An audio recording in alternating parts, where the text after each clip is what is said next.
세상에 떠도는 기묘한 괴담들. 첫 번째 이야기. 전라도 여수 군자동에 살면서 실제로 겪었던 실화괴담. 난 몸이 정말 약했어. 지금도 별 다를 건 없지만 요즘 따라 특히 밤에 누군가 날 보는 것 같아. 진짜 이 기분이 얼마나 소름 끼치는지 알아? 컴퓨터 하고 있는데 누군가 날 지켜보는 것 같고 가끔은 한기도 자주 일어나고. 어쨌든 처음으로 돌아가자면 내가 6살 때부터 시작됐어. 난 전남 여수의 군자동이라는 곳에 살았고 지금은 없어진 시내 쪽의 유치원에 다녔어. 아마 집에서 10분 정도 거리였을 거야. 그땐 어려서 무지 느렸으니까 유치원 때 다른 기억은 거의 나지 않는데 이건 워낙 생생해서 그대로 기억하고 있어. 어느 날처럼 내가 유치원이 끝나자마자 1등으로 유치원에서 나와서 걸어갔어. 근데 뒤에서 원훈아, 가지 말고 기다려 라는 소리가 어렴풋이 들린 듯해. 그땐 워낙 어려서 들어서 인식을 못한 건지 아니면 어쩐 건지 몰라도 난 그냥 나왔어. 그리고 난생 가보지도 못한 곳을 가기 시작했어. 정말 처음 간 곳. 근데 여긴 기억이 잘 안 나. 뭐랄까, 홀렸다고 해야 하나? 나도 뭔지 모르겠어. 솔직히 그 나이에 그 길을 걸어갔다고 한 게 이상한 건데. 내 생각으로는 아마 2시간 정도 지났을 거야. 분명히 처음 가본 곳이었어. 6살짜리가 가면 어딜 가겠어? 그런데 그곳에 엄마 아빠가 있는 거야. 근데 엄마와 아빠는 당황한 듯한 시선으로 날 본 거야. 내 손은 뭘 했는지 완전 까만색으로 물들어 있었던 거야. 그리고 가방도 없었고. 그리고 엄마가 물어봤지. 너 여기 어떻게 온 거야? 유치원 버스가 안 태워줬어? 진짜 우리 엄마 그때 기가 막힌 시선으로 날 쳐다봤어. 애가 거짓말하는 게 아닌가 하고. 그리고 좀 있다가 유치원에서 전화가 온 거야. 우리 엄마 기가 막힌지 아무 말도 안 했어. 몇 년 후에 들은 건데 거긴 미평동이란 곳이었고 아빠가 돈을 모아서 샤시집 하나 낸 거였어. 지금 생각하면 어떻게 찾아간 건지. 그리고 1년 후 그날의 기억은 잊혀지고 학원 끝나고 집에서 놀이터로 가는 중이었어. 옆에는 친형과 당시 옆집에 살던 누나와 동생. 다른 날처럼 놀이터로 열심히 뛰어갔어. 오늘도 1등이다. 어린 마음에 열심히 뛰어갔지. 그 좁은 길에 승용차가 지나오다가 날 친 거야. 한 5m는 날아간 것 같아. 몸에 맞았다면 어떻게 될지 몰랐는데 팔로 막아서 뼈만 부러져서 병원 신세를 좀 졌지. 이후인지 아니면 그전부터였는지 피를 엄청나게 싫어하게 됐어. 칼도 정말 싫어했고 헌혈은 꿈도 못 꿨지. 난 그래서 누가 내 팔에 박동 체크하려고 손대는 게 진짜 싫어. 어느 날은 아빠 샤시 집에 가서 놀다가 눈 베어서 실명할 뻔했어. 다행히 눈만 감아서 실명을 면했어. 아직도 자세히 보면 흉터가 좀 남아있어. 이것 때문에 아빠가 샤시 집을 접었다는 소리도 들렸어. 그 후로도 오토바이에 3번 치이고도 잘 살았고 여기 살면서 안 좋은 일 진짜 살인적으로 겪었는데 가장 기억에 남는 2가지는 멀쩡했던 강아지 새끼가 집 옆 숲속에서 죽어 있었을 때 처음에는 차에 치여 죽었나 했더니 상처 하나 없었고 1년 된 개가 무슨 병이 있었던 것도 아니고 죽어 있었어. 작았어도 다른 사람들은 물 정도로 사나운 놈인데 그냥 아무 상처도 없이 죽어 있었던 게 난 이해가 가질 않았어. 그리고 또 하나. 어느 날처럼 옆집 남매와 우리 형제는 비와도 놀고 있었지. 집 뒤가 밭이어서 자주 놀았어. 잡기 놀이였는지 숨바꼭질이었는지 이건 잘 기억이 안 나는데 여튼 기분이 안 좋았어. 멈춰있던 누나에게 말했지. 순간 눈이 번쩍거렸어. 그리고 쾅 하고 들려온 소리. 이게 뭔지 알아? 그래, 벼락이야. 옆집 누나 다리가 풀려서 울고 있었고 나도 멍하니 몇 초를 서 있었다. 엄청난 자연의 힘 앞에 난 뭣도 못하고 가만히 서 있었어. 생각해봐. 1초도 안 되는 순간에 뭔가 번쩍거리는 게 눈앞에 내리꽂히는 공포감. 난 잘못 본 거라 생각했어. 솔직히 벼락이 여긴 왜 떨어지겠어. 누나 뒤 2m 정도 거리에 땅이 파여 있었다. 벼락의 공포는 차에 치일 때보다 엄청난 거였어. 이후로 누나는 천둥 소리만 나면 집안에서 못 나오고 심하면 울기도 했어. 나는 어떻냐고. 난 이상하게 무덤덤했지. 겁이 없었을 때라서였는지. 여튼 아무도 다치지 않고 집 안으로 튀었지. 그 후로 초등학교 3학년쯤 됐을 때의 일이야. 여느 날처럼 혼자 도로로 달려가는데 누군가 뒤에서 내 어깨를 잡는 거야. 난 누군가 하고 뒤돌아보려고 했지. 그 순간 앞에 덤프트럭이 지나갔어. 거짓말 안 하고 10cm만 더 갔어도 치였을 정도야. 진짜 그땐 어린 마음에 아무렇지도 않았는데 보니까 형이었어. 앞에서 누가 뛰어가길래 잡았는데 그게 나였다네. 어렸을 때 머리를 다쳐서 그랬던 걸까? 이건 그냥 넘어간 건데 5살 때인가 6살 때 창문에 앉아 있다가 뒤로 넘어가서 항아리와 박치기를 했는데 항아리는 박살나고 내 머리에서는 피가 나서 지금도 땡빵이. 이걸로 죽었을 수도 있는 건데 누굴 닮아서 돌머리였던 거야. 내 생각에는 죽을 위기만 한 5번은 넘긴 내 생명력도 무지 질기구나. 우리 엄마한테 들은 소리. 원래 너 위로 한 명 더 있었는데 태어나서 일찍 죽었어. 만약 살았더라면 넌 못 태어났겠지만 난 이 소리 듣고 소름 끼쳐 미치는 줄 알았어. 이게 거짓말인 줄 알았는데 진짜였어. 어릴 때부터 유독 몸도 약하고 운도 더럽게 없던 날 지금까지 지켜주고 길 찾아준 건 죽은 나의 둘째 형이 지켜줬던 걸까? 두 번째 이야기, 미국인과 한국인 사이의 괴담. 미국 대학의 기숙사에서 생활하는 한국인 동수와 미국인이 있었습니다. 동수는 말도 잘하고 명랑해서 인기도 좀 있었다고 합니다. 특히 같은 기숙사에서 생활하는 미국인 제임스와 아주 친했다고 하네요. 제임스는 동수가 2주 전부터 밤늦게 전화를 하는데 한국어로 이야기를 하니 알아들을 수 없었다고 합니다. 마치 뭔가 위험한 것을 숨기려고 하는 듯이요. 그렇게 기숙사로 소포 하나가 도착하고 동수는 그 소포를 자기 책상 위에 두면서 뚫어져라 쳐다보고 있었습니다. 그게 뭔지 궁금한 제임스는 동수의 어깨에다 손을 얹고 이게 뭐야? 하면서 질문을 했는데 동수에게서 한 번도 보지 못한 싸늘한 눈빛으로 자길 보더니 그 소포를 가지고 밖으로 나갔다고 합니다. 그리고 그날 이후로 동수는 매일 밤늦게 기숙사를 나가고 한참 후에 온몸엔 땀으로 젖어 있고 뭔가 살짝 썩어든 냄새를 풍기며 들어왔다고 합니다. 처음엔 그냥 모른 채 잠자는 척을 했던 제임스는 동수가 사흘 동안 매일 그러니까 수상한 나머지 그가 나갔을 때 제임스도 따라 나갔습니다. 동수는 삽을 하나 들고 기숙사 뒤쪽 산 밑으로 가더니 미친 듯이 땅을 파더니 물건이 나왔는지 삽을 팽개치고 꿈지럭거리더니 동그란 물체를 꺼내들었다고 합니다. 자세히 보니 사람 머리였고 동수는 그 머리를 입으로 직접 뜯어먹는 게 아닌가. 그 자리에서 기절할 뻔한 제임스는 간신히 정신을 차리고 경찰을 찾아갔습니다. 지금 우리 학교 학생이 사람 머리를 먹고 있어요. 하면서 무장경찰 4명을 데리고 현장으로 갔다고 하네요. 경찰이 손전등으로 동수의 얼굴을 비췄는데 입에는 피 같은 것이 응어리져서 묻어있고 뭔가를 먹는 게 보였습니다. 하지만 더욱 놀라게 한 것은 그가 양손에 들고 있던 머리는 바로 배추 김치였습니다. 일단 체포하고 왜 그런 식으로 배추를 뜯었냐고 물어봤더니 김치 냄새를 친구가 싫어할 것 같아서 일부러 땅에 묻어서 먹었다고 합니다. 세 번째 이야기, 어릴 때 기억. 어릴 적이었습니다. 나이가 몇 살쯤이었는지도 자세히 기억나지는 않습니다. 그 당시 내가 살던 아파트는 그 동네에 단 하나뿐이었던 것으로 기억됩니다. 다니던 초등학교와도 매우 가까워서 걸어서 5분도 안 걸렸습니다. 단지 아파트는 4개 동으로 이루어졌고 주위에는 논과 밭뿐이어서 사람이 사는 곳까지는 약 400m가량 떨어진 외딴 곳에 있었습니다. 친구들과 밤 늦게까지 놀다가 집에 들어가려면 논길을 걸어서 혼자 가야 했습니다. 가로등도 없는 캄캄한 400m가 넘는 길은 어릴 적의 나에겐 너무도 먼 길이었습니다.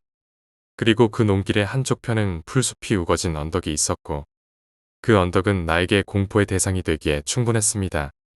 그곳에서 3년이 넘도록 살았지만 그 길을 혼자서 걸을 때 머리끝이 쭈뼛쭈뼛 서는 느낌을 받은 게 한두 번이 아닙니다.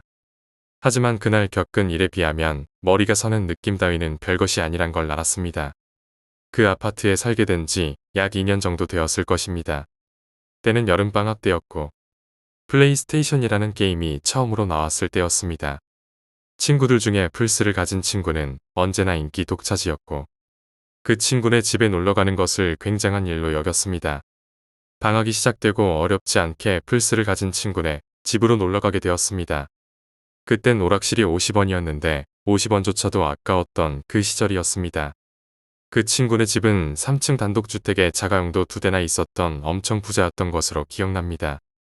뭐 지금 그 정도로는 부자 축에도 못 들겠지만 아무튼 플스로 할 수 있는 게임의 종류는 10가지가 넘었고 플스에 정신이 팔린 채 날이 깊어가는 줄도 몰랐습니다. 그러다가 배가 고파졌고 날이 어두워진 것을 알게 되었습니다. 그리고는 또다시 그 어두운 길을 달빛에 의존한 채 걸어야 한다는 생각이 제일 먼저 떠올랐습니다. 서둘러 그 친구네 집에서 나왔습니다. 같이 갔던 친구들과는 방향이 전혀 달랐고 역시나 혼자 그 길을 걸어야 했습니다. 집에 가는 길에 있는 마지막 가로등 밑에서 누군가 그 방향으로 가는 것 같으면 가까이 서서 같이 가려고 기다리고 있었습니다. 우리 집으로 가는 길은 2개가 있었는데 서서 기다리던 곳에서 우리 집으로 가는 가로등길이 있었고 다른 방향에서 우리 집으로 가는 논길이 있었는데 내가 서 있던 가로등길 말고 다른 방향의 길에서 누군가 그 논길로 가는 게 보였습니다. 어두운 데다 멀리여서 자세히는 안 보였지만 분명히 누군가가 그 길로 가는 게 보였습니다. 나는 뛰었습니다. 같이 가야지 덜 무서울 테니까 말입니다. 그런데 아무리 뛰어도 그 걸어가는 사람이 더 빠른 것 같았습니다. 거리는 좁혀지지 않았고 일정한 간격이 계속 유지되는 듯했습니다. 그리고 그 사람은 언덕에 가려져서 더는 보이지 않았습니다. 나는 필사적으로 뛰었습니다. 언덕을 끼고 커브를 돌고 그 걸어가던 사람의 모습이 보여야 했는데 보이지 않았습니다. 저 멀리 보이는 아파트까지는 논밖에 없는데 길이라고는 여기 하나뿐인데 혹시 그 걷던 사람이 언덕으로 올라갔나 하는 생각도 들었습니다. 하지만 어느 누가 그 야심한 밤에 거길 올라가겠는가. 그리고 만약 올라갔다 하더라도 그 거친 풀숲을 가로지르고 갔다면 분명 풀숲을 가르는 소리가 들렸을 것입니다. 난 뛰어가고 있었지만 주변엔 개구리 우는 소리밖에 없었습니다. 어디로 갔을까? 어디로 사라졌을까? 이런 주변 환경과 상황은 내 머릿속에 귀신이라는 단어를 생각나게 했습니다. 2다리는 더욱더 빠른 속도로 내달리고 있었습니다. 머리털은 곤두섰고 내 입은 비명을 지르고 싶었지만 내가 무서워하는 모습을 보이면 금방이라도 튀어나와서 나에게 해코지를 할 것 같았습니다. 터질 듯한 비명을 입속에 간직한 채 무작정 집을 향해 달리고 또 달렸습니다. 달리는 동안 그 길이 어찌나 길어 보이던지. 그리고 내가 사는 아파트에 다 도착했습니다. 숨은 턱까지 차고 그 언덕이 있는 길 쪽을 바라보았는데 분명히 보았습니다. 아까 그 걷던 사람이 우리 집 쪽으로 걸어오는 것을 어둡고 멀리서 보았지만 하얀색 원피스 치마를 입고 있는 것은 알았습니다. 그리고 무척이나 빠르다는 것도. 나는 숨을 고를 틈도 없이 다시 5층까지 달렸습니다. 당시에는 엘리베이터가 없었습니다. 그리고 집에 도착했고 늦게까지 놀다 들어왔다고 아버지에게 혼이 났지만 차라리 혼나는 상황이 더 행복하기까지 했습니다. 그 이후로는 그 길에 혼자서 밤에 다니는 일이 없도록 했습니다. 4번째 이야기, 철이 없던 시절의 괴담. 그때는 2000년 4월쯤이었습니다. 저는 아주 큰일 날 뻔한 경험을 했습니다. 당시 저는 막 대학에 들어간 신입생이었습니다. 뭐 대학 가면 신입생 때는 사실 대부분들 그렇겠지만 저도 친구들이랑 놀고 선배나 과 술자리에 이런저런 과 행사 동아리 등등 매일매일 자유를 만끽하느라 집에 돌아가는 시간이 늦어질 때가 많았습니다. 그날도 그렇게 애들과 저녁을 먹고 다음 날이 주말이라 술도 좀 마시고 하다 보니 시간이 너무 늦어버렸습니다. 학교와 집이 좀 멀었기에 그 시간에 택시를 타면 요금이 상당히 비싸게 나올 거였습니다. 그런데 재수없게도 지갑에 그 요금만큼 돈이 없는 거예요. 그래서 전 혹시나 막차가 있거나 아님 그 시간대에 다니는 심야버스 중에 그나마 집으로 가까이 가는 것이 있으면 타고 가서 도중에 내려 택시를 타겠다는 그런 마음으로 버스 정류장에서 버스를 기다렸습니다. 친구 남자애 하나가 같이 기다려줬지만 제가 그렇게 하겠다고 말하자 야속하게도 그냥 자기 집 가는 버스는 새벽까지 있어서 곧바로 자기 탈 버스를 타고 가더군요. 아무튼 심야버스가 왔고 그 버스는 부산진역에 서는 버스였습니다. 부산진역이 그나마 학교보다는 집과 가깝다고 생각해서 그걸 타서 부산진역에 내렸죠. 심야에서 새벽으로 달리는 시간, 그 시간대 부산진역을 보신 분이 계실지 모르겠는데 그때 정말 무섭더군요. 그 시간에도 사람들이 드문드문 있긴 했는데 정체를 모르겠더라고요. 노숙자 같기도 하고 아무튼 그런 수상한 사람들이 벤치에도 있고 서 있기도 하고 거기 내린 걸 후회했지만 아무튼 택시를 잡으려고 했습니다. 그런데 어쩐 일인지 그날따라 택시가 한 대도 안 서더라고요. 계속 거기 서서 택시를 잡자니 그 사람들이 힐끗힐끗 보는 게 무슨 일 생길 것만 같고 그래서 저는 집 쪽 방향으로 조금씩 걸어가면서 오는 택시 있으면 잡기로 마음먹었습니다. 그런데 어찌하다 보니 택시는 계속 잡히지 않고 인적도 없는 거리를 계속 걸어서 계속 가서 서면으로 가거나 범천동을 거쳐서 가야로 가거나 하나를 선택해야 하는 길까지 왔더라고요. 전 후자 쪽이 더 거리가 짧다고 생각해서 그쪽으로 가기로 했습니다. 지금 생각하면 차라리 서면 쪽으로 가는 것이 좋았을 겁니다. 늦은 시간이긴 해도 그쪽은 번화가라 사람들도 더 많았을 거고 택시도 잡을 수 있었을 텐데요. 범천동 쪽은 너무나 인적이 없더군요. 대로변으로는 주로 용접하고 그러는 가게들 있죠. 그런 가게들만 빽빽하니 있어서 전부 다 시커멓게 셔터도 내려져 있고 대로 쪽 갓길에는 또 빽빽하게 차들이 주차되어 있어서 그 사이로 걸어가게 되었지요. 당시 꽤나 철없고 대담했다고 생각하는 저도 그때쯤에선 좀 무서워지기 시작하더라고요. 그래서 폰을 꺼내서 여기저기 문자 보내기도 하고 사실은 친구한테 전화를 하고 싶었지만 너무 늦어서 그때쯤엔 택시 잡는 것도 거의 포기한 채 그렇게 걸어가고 있었습니다. 그렇게 한참 걸어가다가 뒤를 돌아봤는데 저 혼자인 줄 알았던 길에 사람 한 명이 저 멀리 뒤에서 걸어오고 있더라고요. 정말 평범한 20대 후반쯤의 남자분이었습니다. 체크 남방의 면바지를 입은 보통 키의 남자분이었지요. 지금이라면 절대 그렇지 않겠지만 그때의 저는 정말이지 순진하고 어리석었습니다. 그냥 그 동네 사람이 늦게 집에 들어가는 길이겠거니 하며 곧 어딘가 들어가겠지 생각했습니다. 그래서 계속 휴대폰을 들고 문자질을 하면서 걸어가고 있는데 갑자기 뒤에서 들리던 발소리가 뛰는 소리로 바뀌는 겁니다. 좀 놀라면서도 정말 바보같이 집으로 뛰어가나 보다 생각했습니다. 소리가 사라지지 않고 점점 제 뒤로 가까워지는데 그때까지도 지나쳐 가겠지 생각했었습니다.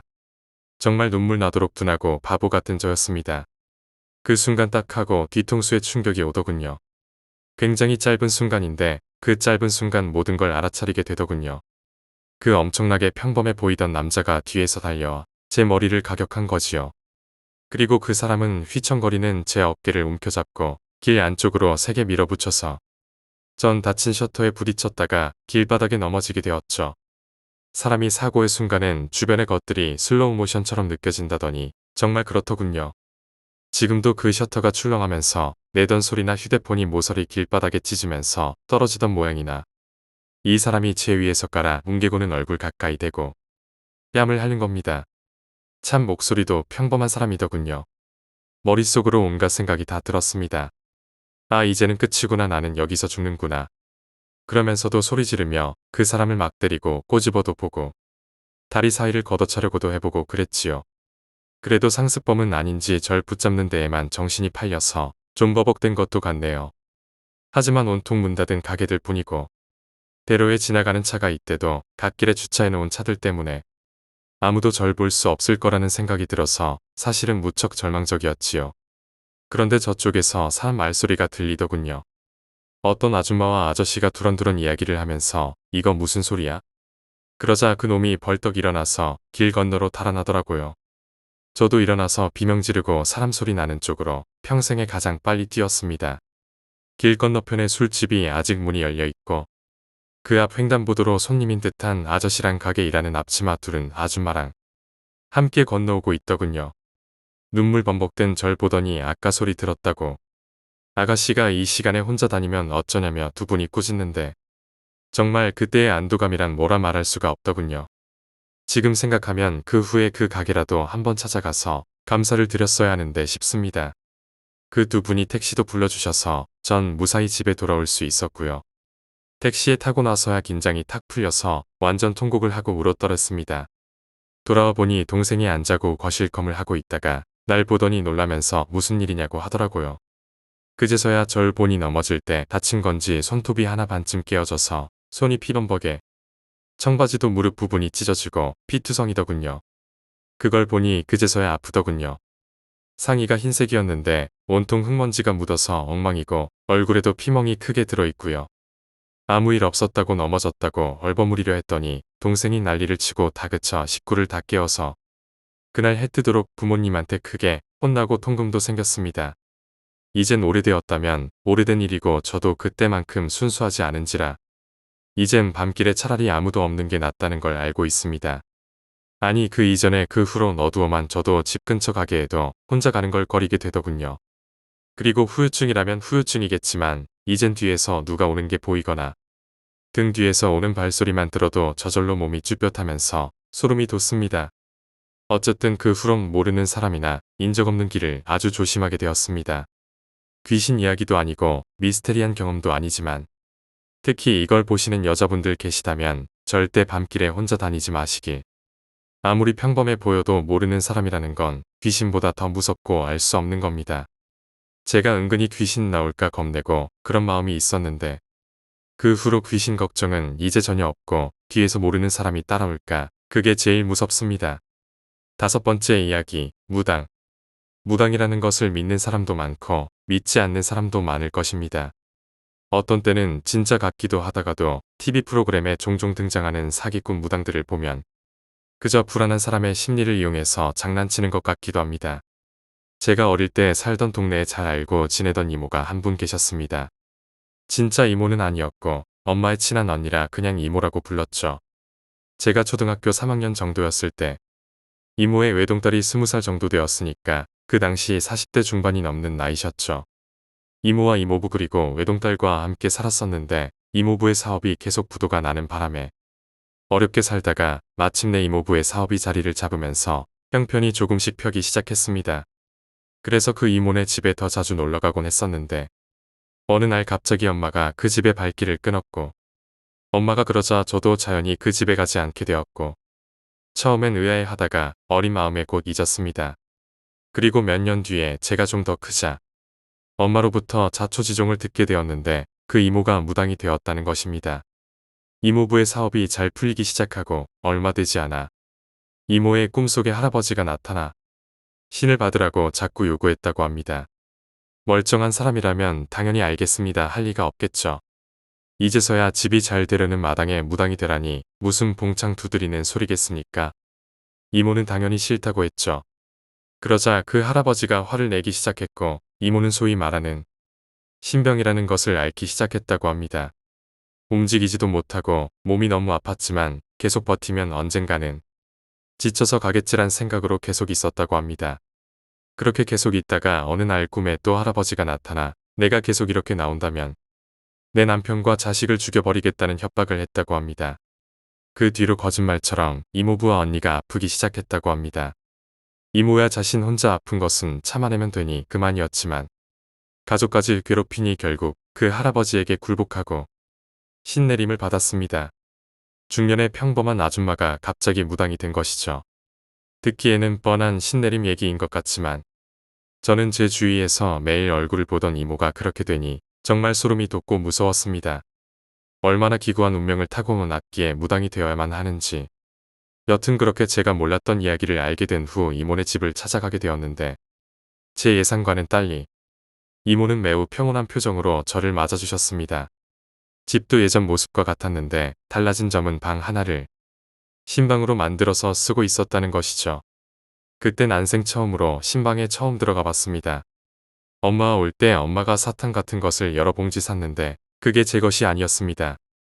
엄마가 한 봉지를 제게 건네자 이모가 저기 들어가서 할아버지께 인사드리고 와라 라고 했습니다.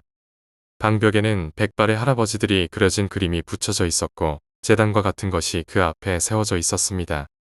중간에는 향을 피우고 있었고 그 양쪽으로는 과자며 사탕이 잔뜩 올려져 있었습니다. 저도 꾸벅 인사를 하면서 들고 들어온 사탕을 위에 올려놓았는데 향을 피워놓아서였는지 그냥 조금 몽롱하고 따스했던 기억이 있습니다.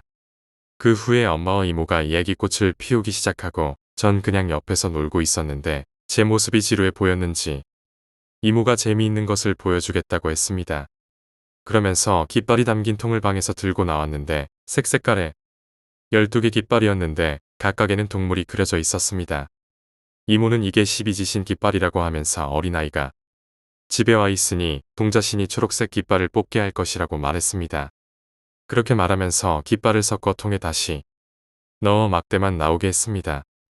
그리고 제가 깃발을 뽑자 신기하게도 연거푸 초록색이 계속 나왔습니다. 알고 보니 무당은 꼭 신 한 분만을 모시는 것이 아니라 할아버지 신, 동자신 등 여러 신을 모시더군요. 그 뒤에도 가끔 이모네 집에 찾아가곤 했는데 신년에는 애군을 막아주는 의뢰 같은 것을 하기도 했습니다. 간단한 것만 기억이 나는데 엄마와 저를 걸어가라고 하고 뒤에서 날계란을 던지는 건데 뒤를 돌아보지 말라고 했던 것이었습니다. 그렇게 지내다가 이모도 이사를 가고 저희 집도 이사를 가면서 요즘에는 간간히 연락을 합니다. 몇 달 전에 저희 집이 급하게 이사를 가게 될 일이 있었는데 옛날 집에서 5분 거리도 안 되는 곳이라 주위 사람들에게 알리지 않고 그냥 갔습니다. 이사짐 다 싸고 이사까지 3일 걸렸던 것 같은데 이사하려고 준비하는 그 당일 이모에게 전화가 오더군요. 첫마디가 너희 집 이사 가니? 이제는 신기합니다.